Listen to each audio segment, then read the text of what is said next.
Berlokasi di timur Laut Afrika, Sungai Nil oleh sebagian besar orang dikenal sebagai sungai terpanjang di dunia. Membentang sepanjang 6.695 km. Meskipun beberapa ilmuwan berpendapat bahwa Sungai Amazon di Amerika Selatan lebih panjang daripada Sungai Nil, namun para ahli belum bersepakat mengenai hal ini. Sungai Nil memiliki dua anak sungai utama. Yang pertama adalah Sungai Nil Putih, yang berhulu di Sudan Selatan. Sementara yang lainnya disebut dengan Nil Biru, yang berhulu di Ethiopia. Nil Biru dan Nil Putih bergabung di kota Khartoum, Sudan. Dari sana sungai terus mengalir ke arah utara menuju Mesir dan akhirnya bermuara di Laut Mediterania. Bicara soal Sungai Nil, kita pasti berpikir mengenai negara Mesir. Tapi pada kenyataannya, Sungai Nil mengalir melalui 11 negara.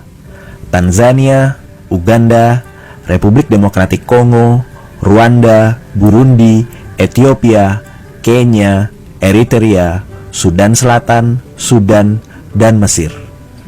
Dan memang ke-11 negara ini memiliki ketergantungan yang sangat besar pada Sungai Nil. Tidak semata untuk memenuhi kebutuhan paling mendasar manusia, yaitu air bersih, tetapi juga pangan dan energi. Sungai Nil telah menjadi sumber kehidupan yang penting bagi orang-orang sepanjang sejarah. Sekitar 5.000 tahun yang lalu, orang Mesir kuno mengandalkan Sungai Nil untuk air bersih, makanan, dan transportasi.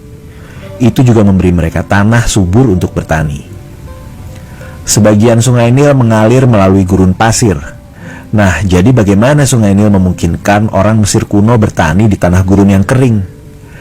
Jawabannya adalah sungai itu banjir setiap bulan Agustus. Dan ketika banjir itu terjadi, semua tanah kaya nutrisi yang terbawa air menyebar ke tepi sungai, meninggalkan lumpur yang tebal dan lembab.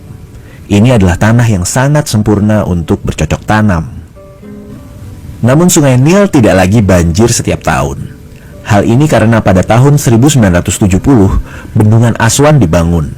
Bendungan besar ini mengontrol aliran sungai untuk menghasilkan listrik, mengairi irigasi pertanian, dan menyediakan air minum untuk masyarakat. Perubahan yang positif bukan? Tapi ternyata bendungan itu juga telah mengubah Sungai Nil ke arah yang negatif. Lumpur hitam yang menyuburkan kawasan gurun Sahara misalnya.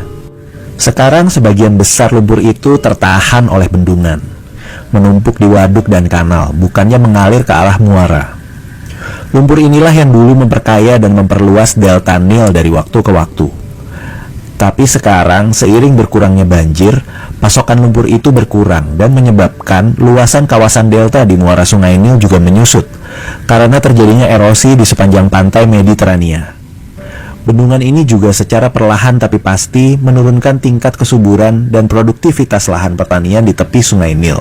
Tidak hanya di area sekitar aliran sungai, di lepas pantai, populasi ikan dilaporkan telah menurun. Tentunya ini ada hubungannya dengan nutrisi yang hilang karena lumpur Sungai Nil tertahan oleh bendungan. Satu lagi masalah yang muncul akibat pembangunan bendungan adalah konflik antar negara. Kok bisa? Ini nih ceritanya. Terletak di Nil Biru, Grand Ethiopian Renaissance Dam atau disingkat GERD, senilai 5 miliar dolar telah mulai dibangun sejak 2011.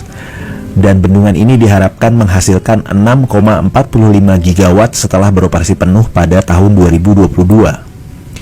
Ini bisa membuat perbedaan besar bagi Ethiopia, di mana sekitar 75% penduduknya tidak memiliki akses listrik. Kemudian juga Ethiopia bisa menjual kelebihan listrik ini ke negara-negara terdekat, dan diperkirakan itu bisa membawa pemasukan pada Ethiopia hingga senilai 1 miliar dolar per tahun.